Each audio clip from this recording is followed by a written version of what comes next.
Alors, mes parents étant dans le théâtre tous les deux, j'ai donc grandi dans les théâtres. Et donc, qui dit théâtre dit salle de spectacle, siège, scène, coulisses, loge et régie également, parce que ma mère était éclairagiste. Et donc tout ce monde est un monde très mystérieux et fabuleux pour une petite fille, magique. Et à l'adolescence, alors j'ai fait un grand rejet théâtral, voilà, je voulais plus en entendre parler. Jusqu'à mes 18 ans, où là il a fallu que je fasse un choix très rapide pour savoir ce que je voulais faire de ma vie. Et j'ai passé un week-end avec mon père, qui est donc comédien et auteur de théâtre. Et il me racontait des histoires ce soir-là, et je me rappelle, j'ai eu comme un flash, mais vraiment, c'était une révélation. Et je me suis dit, mais Marie, tu veux faire du théâtre. Et c'était parti.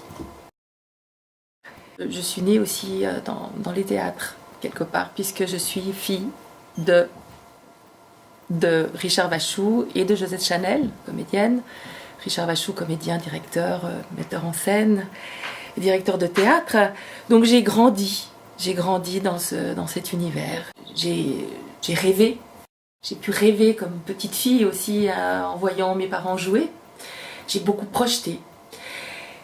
Et à partir donc de 18 ans, j'ai commencé ma formation de comédienne au Conservatoire de Genève. J'ai fait énormément de danse parce que je pense que le comédien a besoin d'être autant en accord avec son corps qu'avec sa parole. Et le corps est le relais de la parole et vice-versa.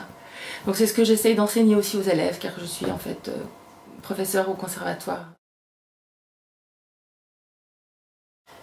Pour cette création, on a eu envie avec Pascal de partir de nous, de parler de nos vies, sans que ce soit pour autant des biographies. Et donc c'est l'histoire de deux sœurs, Pietra, ancienne grande danseuse, et Manon, bibliothécaire et conteuse, qui se retrouvent après la mort de leur père dans la maison familiale.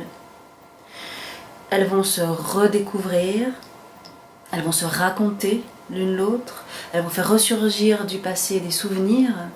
Donc on est dans un temps présent, mais on va repartir dans le passé. Donc ce sera un peu comme des bulles, des petites bulles du passé onirique comme ça. Et entre autres également dans l'histoire, elles vont découvrir le testament que leur a laissé leur père. D'abord ça va se dérouler au rythme des saisons. On aura le printemps, l'été, l'automne, l'hiver, je ne sais pas encore dans quel sens. Et on imaginait des zones ou des bulles, des petites bulles. Maria a utilisé le terme bulle. Les lumières seront créées donc par Claire Firman.